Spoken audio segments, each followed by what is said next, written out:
Rocking star Yash show of ಅಂತ ರಶ್ಮಿಕಾ ಮಂದಣ್ಣ ಒಂದು comment ಮಾಡಿದರು ಒಂದು 9 ವರ್ಷಗಳ ಹಿಂದೆ ಒಂದು ಇಂಟರ್ವ್ಯೂನಲ್ಲಿ. ಅದ್ರ ಬಗ್ಗೆ ರಾಕಿಂಗ್ ಸ್ಟಾರ್ ಈಗ ಮಾತಾಡಿದ್ದಾರೆ ಆಪ್ಕೆ ಅದಾಲತ್ನಲ್ಲಿ.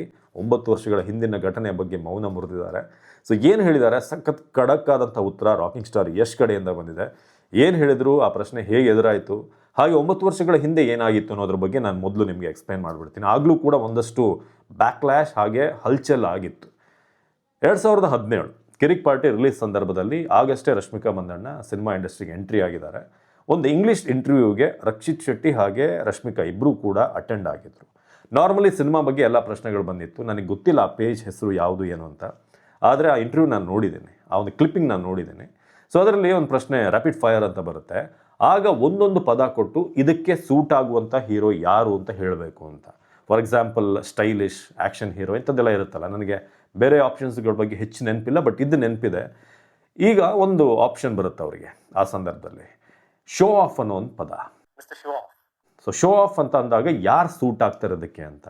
ಅಲ್ಲಿ ಒಂದೇನೋ ಗಿಫ್ಟ್ ಹ್ಯಾಂಪರ್ ಏನೋ ಕೂಡ ಇರುತ್ತೆ. ರಕ್ಷಿತ್ ಕೂಡ ಚೆನ್ನಾಗಿ ಉತ್ತರ ಕೊಟ್ಟಿರ್ತಾರೆ. ರಶ್ಮಿಕಾ ಅದನ್ನು ಗೆಲ್ಲೇಬೇಕು ಅಂತ ಟಕ್ ಟಕ್ ಅಂತ ಉತ್ತರ ಕೊಡ್ತಾಯಿದ್ರು. ಆದರೆ ಶೋ ಆಫ್ ಅಂತ ಬಂದಾಗ ಅರೆ ನಾನು ಏನು ಹೇಳಿ, ನನ್ನ ನೀವು ಒಂದು ಇಕ್ಕಟ್ಟಲ್ಲಿ ಸಿಲ್ಕ್ಸಿದ್ರೆ ಈಗ ಏನು ಮಾಡೋದು, ರಕ್ಷಿತ್ ಹೇಳೋಣ ಅಂತಂದರೆ ರಕ್ಷಿತ್ಗೂ ಹೇಳೋಕ್ಕಾಗಲ್ಲ, ಅವ್ರು ಶೋ ಆಫ್ ಮಾಡಲ್ಲ. ಯಾರ ಬಗ್ಗೆ ಹೇಳೋದು ಅಂತಂದಾಗ ರಕ್ಷಿತ್ ಹೇಳ್ತಾರೆ, ನೀನು ಹೇಳದೆ ಹೋದರೆ ಬಹುಶಃ ನಿನಗೆ ಅದು ಹ್ಯಾಂಪರ್ ಸಿಗಲ್ಲ ಅಂತ. ಸೊ ಆಗ ಇನ್ನೂ ಅವ್ರು ಯಂಗ್ ಏಜ್ ಆಗ. ಸೊ ಇಲ್ಲ, ನನಗೆ ಹ್ಯಾಂಪರ್ ಬೇಕೇ ಬೇಕು ಅನ್ನೋ ಥರ, ನಾನು ಗೆಲ್ಲೇಬೇಕು, ನಾನು ಅದನ್ನು ಬಿಟ್ಕೊಡಲ್ಲ ಅನ್ನೋ ಥರ ಇರ್ತಾರೆ. ಸೊ ಆಗ ಜೊತೆಗೆ ಯಾರು ಅಂತ ಹೇಳೋಕೆ ಹೋದಾಗಲೂ ರಕ್ಷಿತ್ ಸ್ವಲ್ಪ ಅಲ್ಲಿ ಡಿಫೆಂಡ್ ಮಾಡೋಕ್ಕೆ ಬರ್ತಾರೆ, ಅವ್ರನ್ನ ಸೇವ್ ಮಾಡೋಕ್ಕೆ. ಅಂದರೆ ಅವ್ರು ಇನ್ನೂ ಈಗ ಇಂಡಸ್ಟ್ರಿಗೆ ಬರ್ತಾ ಇದ್ದಾರೆ. ಸೊ ಹಾಗಾಗಿ ಹೆಚ್ಚು ಪರಿಚಯ ಇಲ್ಲ ಅವರಿಗೆ, ಬೇರೆ ಸ್ಟಾರ್ಗಳು ಹೇಗಿರ್ತಾರೆ, ಬೇರೆ ಹೀರೋ ಹೇಗೆ ಅಂತ ಪರ್ಸ್ನಲಿ ಗೊತ್ತಿಲ್ಲ ಅವ್ರಿಗೆ. ಸೊ ಹಾಗಾಗಿ ಉತ್ತರ ಕೊಡೋದೊಂದು ಸ್ವಲ್ಪ ಕಷ್ಟ ಅಂತ ಅನಿಸುತ್ತೆ ಅಂತ ರಕ್ಷಿತ್ ಸ್ವಲ್ಪ ಆದಷ್ಟು ಅವ್ರನ್ನ ಸೇವ್ ಮಾಡುವಂಥ ಪ್ರಯತ್ನ ಮಾಡಿದ್ರು. ಬಟ್ ರಶ್ಮಿಕಾ ಆಗ ಫಸ್ಟ್ ಸಿನಿಮಾ ಆ ಟೈಮಲ್ಲಿ ಯೋಚನೆ ಮಾಡಿ ತುಂಬ ಹೇಳಬೇಕಾ ಬೇಡವಾ ಅಂತ ಹೇಳಿ ಫೈನಲಿ ಎಸ್ ಸರ್ ಅಂತ ಹೇಳ್ಬಿಡ್ತಾರೆ. ಸೊ ಶೋ ಆಫ್ ಅಂದರೆ ಯಶ್ ಅನ್ನೋ ರೀತಿಯಾಗಿ ಆಗುತ್ತೆ. ಎಲ್ಲ ಕಡೆ ಕೂಡ ಇದಾಗುತ್ತೆ, ಸೋಷಿಯಲ್ ಮೀಡಿಯಾದಲ್ಲಿ ಬ್ಲಾಸ್ಟ್ ಆಗುತ್ತೆ. ಎಲ್ಲರೂ ಕೂಡ ರಶ್ಮಿಕಾ ಮಂದಣ್ಣ ಬಗ್ಗೆ ಮಾತಾಡೋಕ್ಕೆ ಶುರು ಮಾಡ್ತಾರೆ, ಅದು ಹೆಂಗೆ ಶೋ ಆಫ್ ಅಂತ ಹೇಳಿದ್ರಿ ಅಂತ. ಆ ಒಂದು ಟೈಮ್ ಹೇಗಿತ್ತು ಅಂತಂದರೆ ಯಶ್ ಅವರು ಕೂಡ ಇನ್ನೂ KGF ಕೂಡ ಬಂದಿಲ್ಲ. ಏನೋ ರಾಮಾಚಾರಿ ಅಂಥ ಸಿನಿಮಾಗಳಲ್ಲಿ ಅವ್ರು ಬೂಮಾಗಿ ಬಂದಿದ್ದಾರೆ. ಜೊತೆಗೆ ಅವರ ಫಿಲ್ಮಲ್ಲಿ ಒಂದಷ್ಟು ಡೈಲಾಗ್ಗಳು ಇರ್ತಾಯಿತ್ತು, ನಾನು ಬರೋ ತನಕ ಮಾತ್ರ ಬೇರೆಯವ್ರ ಹವ, ಬಂದಮೇಲೆ ನಂದೇ ಹವ ಅಂತ ಈ ಥರ ಡೈಲಾಗ್ಗಳು ಇರ್ತಾಯಿತ್ತು. ಯಾವ ಕಾಂಟ್ಯಾಕ್ಸ್ಟಲ್ಲಿ ರಶ್ಮಿಕಾ ಹೇಳಿದ್ರು ಗೊತ್ತಿಲ್ಲ. ಬಟ್ ಆ ಸ್ಟೇಟ್ಮೆಂಟ್ ಮಾತ್ರ ರಶ್ಮಿಕಾ ಬಗ್ಗೆ ಇದ್ದಂಥ ಒಂದು ಪ್ರೀತಿ ಏನಿತ್ತು, ಅಥವಾ ಒಂದು ಫಸ್ಟ್ ಮೂವಿಲಿ ಅವ್ರನ್ನ ನೋಡಿ ಅಡ್ಮೈರ್ ಆದವರು ಭಾಳಷ್ಟು ಜನ ವಿರೋಧಿಸೋಕ್ಕೆ ಶುರು ಮಾಡಿದ್ರು. ಕನ್ನಡದ ವಿಚಾರ, ಬೇರೆ ಬೇರೆ ವಿಚಾರದಲ್ಲಿ ರಶ್ಮಿಕಾ ಬಗ್ಗೆ ಒಂದಷ್ಟು ಹೇಟ್ರೆಡ್ ಇದೆ, ನೀವು ನೋಡಿದ್ದೀರಾ. ವಿಶೇಷವಾಗಿ ಎಂಗೇಜ್ಮೆಂಟ್ ಬ್ರೇಕ್ ಆದಂಥ ವಿಚಾರಕ್ಕೆ ಸಂಬಂಧಪಟ್ಟ ಹಾಗೆಲ್ಲ. ಅದಕ್ಕೆ ಇದು ಕೂಡ ಒಂಥರ ಆ್ಯಡ್ ಆನ್ ಆಯಿತು. ಯಶ್ ಫ್ಯಾನ್ಗಳೆಲ್ಲರೂ ಕೂಡ ಈ ಥರ ಹೇಗೆ ಹೇಳ್ತೀರಾ, ಶೋ ಆಫ್ ಅಂತ ಹೇಗೆ ಹೇಳ್ತೀರಾ ಅಂತ ತುಂಬ ಪ್ರೆಷರ್ ಬಿದ್ದಾಗ ಯಶ್ ಅವರು ಆಗಲೇ ಒಂದು ಟ್ವೀಟ್ ಕೂಡ ಮಾಡಿದರು. ಆ ಟ್ವೀಟಲ್ಲಿ ಏನಿತ್ತು ನಾನು ನಿಮಗೆ ಓದಿ ಹೇಳ್ತೀನಿ. ಅವರು ಟ್ವೀಟ್ ಮಾಡಿ ಜೊತೆಗೆ ಫೇಸ್ಬುಕ್ ಲೈವಲ್ಲಿ ಏನೋ ಬಂದು ಮಾತಾಡಿದರು ಅಂತ ಕೂಡ ನಾನು ಕೇಳ್ಪಟ್ಟಿದ್ದೆ. ಬಟ್ ನಿಮಗೆ ಆ ಒಂದು ಪದಗಳು ನನಗೆ ನೆನಪಿದೆ, ಯಾಕಂತಂದರೆ ನಾನು ಕೂಡ ಮೀಡಿಯಾದಲ್ಲಿ ಆ ಟೈಮಲ್ಲಿ ವರ್ಕ್ ಮಾಡ್ತಾ ಇದ್ದೆ, ನ್ಯೂಸ್ ರೀಡಿಂಗ್ ಮಾಡಿದ್ದೆ, ನಾನು ಕೂಡ ಈ ನ್ಯೂಸನ್ನು ನಾನು ಓದಿದ್ದೀನಿ. ಸೊ ಹಾಗಾಗಿ ಆ ಒಂದು ಇದರಲ್ಲಿ ಏನಿತ್ತು ಅಂತ ನಿಮಗೆ ನಾನು ತಿಳಿಸ್ತಾ ಹೋಗ್ತೀನಿ.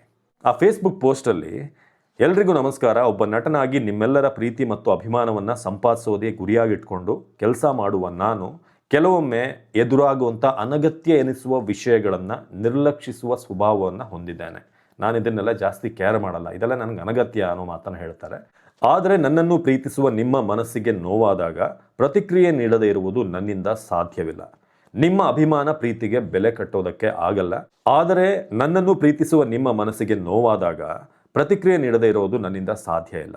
ನಿಮ್ಮ ಅಭಿಮಾನ ಪ್ರೀತಿಗೆ ಬೆಲೆ ಕಟ್ಟಲಾಗೋದಿಲ್ಲ, ಅದಕ್ಕೆ ನಾನೆಂದೂ ಕೂಡ ಚಿರಋಣಿ ಅಂತ ಹೇಳಿದ್ದಾರೆ ಯಶ್. ಆ ಸಂದರ್ಭದಲ್ಲಿ ರಶ್ಮಿಕಾ ಅವರು ವೈಯಕ್ತಿಕವಾಗಿ ನನಗೆ ಪರಿಚಿತರಲ್ಲ ಅಂತ ಕೂಡ ಹೇಳ್ತಾರೆ. ಇದುವರೆಗೂ ಭೇಟಿ ಕೂಡ ನಾನು ಮಾಡಿಲ್ಲ, ಮಾತು ಸಹ ಆಡಿಲ್ಲ. ಹಾಗೆಂದು ಅವರಿಗೆ ನನ್ನ ಬಗ್ಗೆ ಯಾವುದೇ ರೀತಿಯ ಅಭಿಪ್ರಾಯ ಇರಬಾರದು ಅಂತ ಏನಿಲ್ಲ. ಅವರ ಅಭಿಪ್ರಾಯ ಅವ್ರದ್ದು, ಅದನ್ನು ಹೀಗೆಳೆಯುವಂಥ ಕೆಲಸ ಯಾರೂ ಕೂಡ ಮಾಡಬಾರದು. ಎಲ್ಲರ ಅಭಿಪ್ರಾಯವನ್ನು ಗೌರವಿಸೋಣ. ಒಬ್ಬರ ಅಭಿಪ್ರಾಯ ಇನ್ನೊಬ್ಬರ ವ್ಯಕ್ತಿತ್ವವನ್ನು ನಿರ್ಧರಿಸುವುದಿಲ್ಲ. ಈ ವಿಷಯ ಇಲ್ಲಿಗೆ ಬಿಟ್ಟುಬಿಡಿ, ಇಲ್ಲಿ ಚರ್ಚಿಸುವಂಥದ್ದು ಏನೂ ಇಲ್ಲ ಅಂತ ಭಾಳ ಮೆಚ್ಯೂರ್ ಆದಂಥ ಒಂದು ಪೋಸ್ಟನ್ನು ಫೇಸ್ಬುಕ್ಕಲ್ಲಿ ಹಾಕಿದರು ಯಶ್. ಸೊ ಇದಕ್ಕೆ ಸಂಬಂಧಪಟ್ಟಾಗಿ ಕೂಡ ಸಾಕಷ್ಟು ಕಮೆಂಟ್ ಎಲ್ಲ ಬಂದಿತ್ತು. ಸೊ ಅದಾದಮೇಲೆ ಅಲ್ಲಿಗೆ ಇದು ಆಯಿತು. ಮತ್ತೊಂದು ಯಾವುದೋ ಒಂದು ಸಂದರ್ಭದಲ್ಲಿ ಯಶ್ ಅವ್ರ ಬಗ್ಗೆ ನನಗೆ ತುಂಬ ಅಭಿಮಾನ ಇದೆ. ಅದಾದಮೇಲೆ KGF ಕೂಡ ಬಂತು, ಪ್ಯಾನ್ ಇಂಡಿಯಾ ಸ್ಟಾರ್ ಆದರೂ ಯಶ್. ಅದಾದಮೇಲೆ ಪ್ಯಾನ್ ವರ್ಲ್ಡಿಗೆ ರೀಚ್ ಆದರು. ನಂತರ ಅದೊಂದು ಹಿಸ್ಟ್ರಿ ಬಿಡಿ. ಆದರೆ ಅದಾದಮೇಲೆ ನಾನು ಆಗಲೇ ಹೇಳ್ತಿದ್ದೆ, ರಶ್ಮಿಕಾ ಒಂದು ಯಾವುದೋ ಲೈವಲ್ಲೋ ಯಾವುದರಲ್ಲೂ ಬಂದು ನನ್ನ ಯಶ್ ಅವ್ರ ಬಗ್ಗೆ ತುಂಬ ರೆಸ್ಪೆಕ್ಟ್ ಇದೆ, ನಾನು ಆ ಕಾಂಟೆಕ್ಸ್ಟಲ್ಲಿ ಹೇಳಿಲ್ಲ, ನನ್ನ ಕ್ಲಿಪ್ಪಿಂಗನ್ನು ತಗೊಂಡು ಎಡಿಟ್ ಮಾಡಿ ಬೇರೆ ಬೇರೆ ರೀತಿಯಾಗಿ ಹೇಳಿದ್ರು, ಸೊ ನನ್ನ ಉದ್ದೇಶ ಅದು ಆಗಿರಲಿಲ್ಲ ಅಂತ ಹೇಳಿದರು. ಆದರೆ ಈಗ ಆಪ್ಕಿ ಅದಾಲತಲ್ಲಿ ಬರಬೇಕಾದ್ರೆ ರಜತ್ ಶರ್ಮಾ ಅವರು ಒಂದು ಪ್ರಶ್ನೆಯನ್ನು ಕೇಳ್ತಾರೆ. ರಜತ್ ಶರ್ಮಾ ಅವರ ಶೋ ಅಲ್ಲಿ ಇರುತ್ತೆ ಇಂಥ ಪ್ರಶ್ನೆಗಳೆಲ್ಲ, ಯಾಕಂದರೆ ಕೋರ್ಟ್ನ ಒಂದು ಕಟಕಟೆಯಲ್ಲಿ ಕೂತ ಹಾಗೆ ನಂತರ ಒಂದು ಎಲ್ಲ ಪ್ರಶ್ನೆಗಳಿಗೂ ನೀವು ಉತ್ತರ ಕೊಡೋಕ್ಕೆ ರೆಡಿ ಆಗಿರಬೇಕು ಅನ್ನೋ ರೀತಿಯಾಗಿ ಅವರ ರೌಂಡ್ಸ್ಗಳಿರುತ್ತೆ. ಸೊ ಇದ್ರ ಬಗ್ಗೆ ಕೇಳಿದಾಗ ನಿಮಗೆ ಹಿಂದೆ ರಶ್ಮಿಕಾ ಅವರು ಈ ಥರದ್ದೊಂದು ಕಮೆಂಟ್ ಮಾಡಿದರು ಒಂದು ಇಂಟರ್ವ್ಯೂವಲ್ಲಿ, ನೀವು ಶೋ ಆಫ್ ಅಂತ ಏನು ಹೇಳ್ತೀರಾ ಅಂತ ಕೇಳಿದಾಗ ಯಶ್ ಹೇಳ್ತಾರೆ, ಅದಾಗಿ ಆಲ್ಮೋಸ್ಟ್ ತುಂಬ ವರ್ಷಗಳಾಗಿದೆ, ರಶ್ಮಿಕಾ ಮಂದಣ್ಣ ಆವಾಗ ಇನ್ನೂ ನ್ಯೂ ಇಂಡಸ್ಟ್ರಿಗೆ, ಸೊ ಹಾಗಾಗಿ ಅವ್ರು ಯಾವ ಕಾಂಟ್ಯಾಕ್ಸ್ಟಲ್ಲಿ ಹೇಳಿದರು ಏನು ಅನ್ನೋದು ನನಗಿನ್ನೂ ಗೊತ್ತಿಲ್ಲ. ಹಾಗಾಗಿ ಜನರು ಏನು ಹೇಳ್ತಾರಲ್ಲ, ಸೊ ಒಂದಷ್ಟು ಒಪಿನಿಯನ್ಸ್, ಅದರಿಂದ ನನ್ನ ವ್ಯಕ್ತಿತ್ವ ಡಿಫೈನ್ ಆಗಲ್ಲ. ಜನ ಏನೋ ಹೇಳಿದ್ರು ಅಂತ ಹೇಳಿ ನಾನು ಅದು ಅಂತ ಆಗೋಕ್ಕಾಗಲ್ಲ. ಸೊ ಹಾಗಾಗಿ ನಾನೇನು ನನಗೆ ಗೊತ್ತು, ನಾನು ಬೆಳ್ಕೊಂಬಂದಿರೋ ರೀತಿ ಅಥವಾ ನನ್ನ ವ್ಯಕ್ತಿತ್ವ ಏನು ಅನ್ನೋದು ನನಗೆ ಗೊತ್ತಿರುತ್ತೆ ಅನ್ನೋದ್ರ ಬಗ್ಗೆ ಭಾಳ ಕ್ಲಿಯರ್ ಕಟ್ಟಾಗಿ ಹೇಳಿದ್ರು. ಜೊತೆಗೆ ಈ ಒಂದಷ್ಟು ಇಂಟರ್ವ್ಯೂಗಳ ಬಗ್ಗೆ ಕೂಡ ಅವ್ರು ಮಾತನಾಡ್ತಾ ಒಂದಷ್ಟು ಬಕ್ವಾಸ್ ಶೋಗಳಿರುತ್ತೆ, ಅದರಲ್ಲಿ ಇಂಥ ಪ್ರಶ್ನೆಗಳು ಕೇಳ್ತಾರೆ, ಒಂದು 3-4 ಆಪ್ಷನ್ ಕೊಟ್ಬಿಡ್ತಾರೆ, ಇದ್ರ ಬಗ್ಗೆ ನೀವೇನು ಹೇಳ್ತೀರಾ, ನಿಮ್ಮ ಒಪಿನಿಯನ್ ಏನು ಅನ್ನೋದು. ಹಾಗಾಗಿ ಏನು ಕೂಡ ಹಂಗೆ ಮಾಡೋಕ್ಕಾಗಲ್ಲ. ಕೆಲವೊಂದು ಸಲ ಒಂದು ಸಿಚುವೇಶನ್ಗೆ ಹೇಳಿಬಿಟ್ಟಿರ್ತಾರೆ, ನಂತರ ಅದರ ಆಫ್ಟರ್ ಎಫೆಕ್ಟ್ಸ್ ಗೊತ್ತಾಗುತ್ತೆ ಅಂತ ಕೂಡ ಹೇಳಿದರು. ಸ್ಪೆಷಲಿ ಏನೇನಾಯಿತು ಅನ್ನೋದ್ರ ಬಗ್ಗೆ ನಾನು ರೀಡ್ ಮಾಡಿ ಹೇಳ್ತೀನಿ ಅವ್ರು ಏನು ಹೇಳಿದ್ರು ಅಂತ. I don't know in what sense she spoke, she was new. There are some bakwas TV shows where the interview gives 3 to 4 options. So ये लड़की सोची है कि ऑप्शन सूट होगा. बहुत सारे डायरेक्टर्स ने ऑफेंड हो गया, संदर्भದಲ್ಲಿ offends आदरू. I personally feel that's okay. That's somebody's opinion. That's what I wrote ಅಂತ. Anybody can give an opinion about you, but somebody's opinion will not be my personality. So जो मैं हूँ वो किसी से नज़रिए से नहीं बदलता है, मैं जो हूँ मैं हूँ ಅಂತ ಯಶ್ ಹೇಳಿದ್ದಾರೆ. ಸೊ ಈ ಥರ if you don't respect another actor then you are not my fan ಅಂತ ಕೂಡ ಅವರು ಕಮೆಂಟ್ ಅಂದರೆ ಹೇಳಿದ್ರು. ಅಂದರೆ ಯಾರಾದರೂ ಬೇರೆ ಆ್ಯಕ್ಟರ್ಗಳನ್ನು ನೀವು ಅಬ್ಯೂಸ್ ಮಾಡೋದು, ಕೆಟ್ಟ ಶಬ್ದಗಳನ್ನು ಬಳಸಿದ್ರೆ ನೀವು ನನ್ನ ಅಭಿಮಾನಿ ಆಗಿರೋಕ್ಕೆ ಸಾಧ್ಯ ಇಲ್ಲ.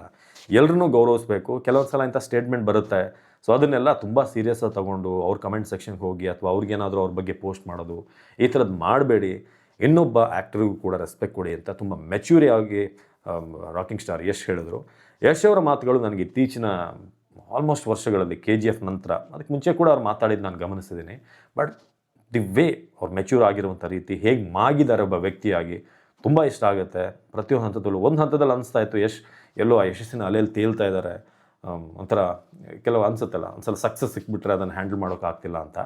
ಬಟ್ ಆಫ್ಟರ್ KGF ಯಶ್ ಮತ್ತೊಂದು 2.2 ನಾವು ನೋಡ್ತಾ ಇದ್ದೀವಿ.